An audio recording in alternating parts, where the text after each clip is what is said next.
bon? Oui, mais c'est une question difficile. Et un petit peu. La question n'est pas planifiée. Vous pensez que c'est planifié? Non, c'est le chef de l'État.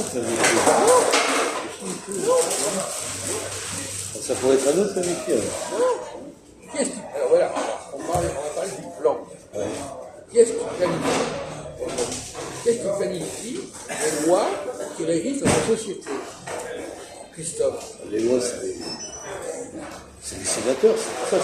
Oui, ben on voit bien que ça ne fonctionne pas. La Constitution. Non, alors, ces lois, on les connaît, ces lois? Ah, pas toutes, c'est vrai qu'on en connaît. Non, mais soyons sérieux. Ou bien ces lois, elles existent, ou bien elles n'existent pas. Ou bien elles sont connues, ou bien elles ne sont pas connues. Et si elles ne sont pas connues, ce n'est pas nous qui les avons créées.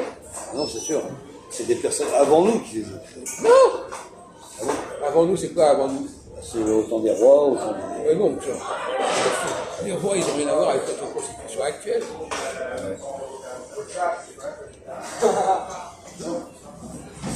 Pour les juifs, c'est pas ça. Pour les vrais juifs, c'est pas ça. Non. C'est Dieu. Ah oui, d'accord. Effectivement. Les lois divines. Oui. C'est complètement oublié. Ah bah oui, c'est dommage. Oui, effectivement. Quand c'est pas la loi des hommes, c'est la loi divine, effectivement. Voilà. Exactement.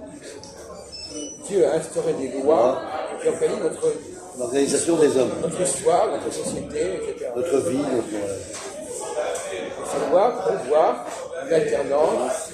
Comme le jour et la nuit, il y a réalité, il y a une alternance, il y a un équilibre. Une variation. Donc ce n'est pas nous qui faisons ça. Non, c'est vrai. Les lois que nous inventons, c'est du bon. Ouais. Ne pose pas un peu de réalité. C'est pas les sénateurs, c'est pas. Bon. Vous voyez, il y a plusieurs niveaux comme ça. Il y a les lois divines, il y a le moment où c'est le président, il y a le moment où c'est le peuple. Oui, il y a un peu les trois facteurs, on va dire. Donc, c'est trois circonstances. Les lois de Dieu, les lois des uns, les lois du peuple. Alors, les lois du peuple. Bon. Alors, le peuple a été programmé, justement, pour, à certains moments, accepter le pouvoir d'en haut, et au moment, prendre le pouvoir. Prendre le pouvoir, ça veut dire simplement, si le peuple avait décidé qu'il y avait une majorité absolue, il aurait pris le pouvoir. Il aurait créé quelque chose de valable. Donc en créant quelque chose qui n'est pas valable, il a perdu le pouvoir. Et donc le président prend le pouvoir. On peut parler d'un coup d'État si vous voulez, mais enfin. Oui, c'est ça, on a parlé de ça. Non, mais c'est pas vraiment. C'est pas fiable. Comment? Faire un coup d'État pour se représenter, c'est ça. Quoi? J'ai entendu une personne qui m'a dit un jour, c'est ça, un président peut faire un coup d'État pour se représenter. Bon, écoutez, excusez-moi, épargnez-moi les pareils. D'accord. Encore des gens ne comprennent même pas les lois qui existent actuellement. C'est ça le problème. C'est ça le problème. Vous répétez des trucs que vous entendez comme ça. Non, mais vous avez des gens que vous fréquentez qui disent à peu près n'importe quoi. N'importe quoi, voilà, exactement. Vous ne fréquentez pas vraiment des gens très très malins et très au courant. Ouais.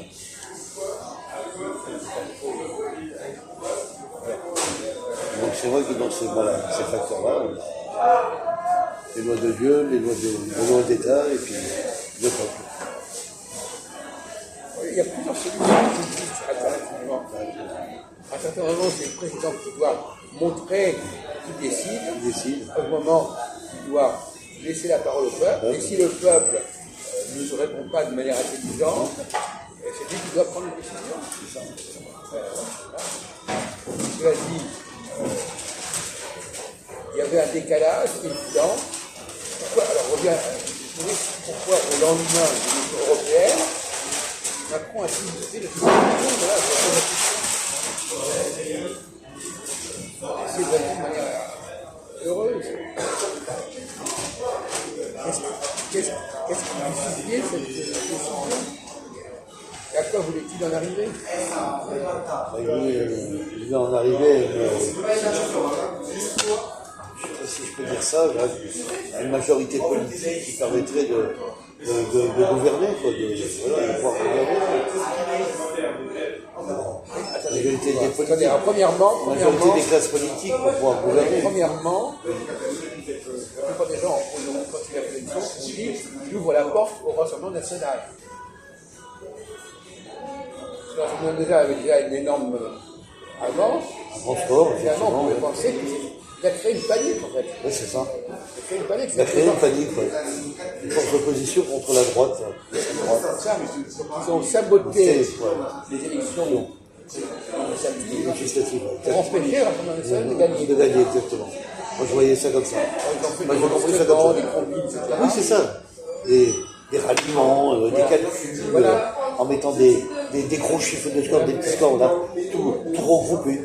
Ça donnait un score pour la gauche 192 contre 145. Le gouvernement de droite avait fait un plafond de score 145 sièges. Finalement, c'est la gauche qui l'a remporté, avec tous les autres partis en même temps regroupés, en faisant un chiffre de 190 fauteuils. Ça a été gagné comme ça. Donc finalement, alors, est-ce qu'il avait prévu, alors normalement, au fond, il donnait les clés au Rassemblement national. Il n'avait pas eu cet aspect de trafic. Trafic électoral.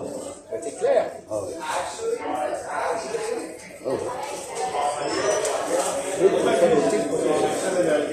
Vous avez été élu largement aux européennes, vous avez gagné aux européennes maintenant. Ah ouais. Ils auraient pu gagner aux législatives. Et Malheureusement, ça s'est et pas passé. alors là, il y aurait eu une cohabitation, Cohabitation. Voilà. au sens classique du terme. Exactement. Mais il y a eu un trucage. Qui a empêché.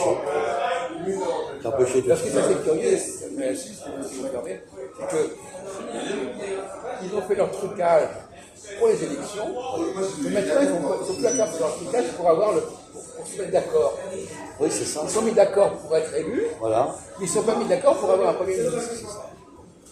Oui, c'est bordélique, la gauche. Hein. Donc il y a eu, non mais même pas à gauche. Ah ouais. Non, Ouais.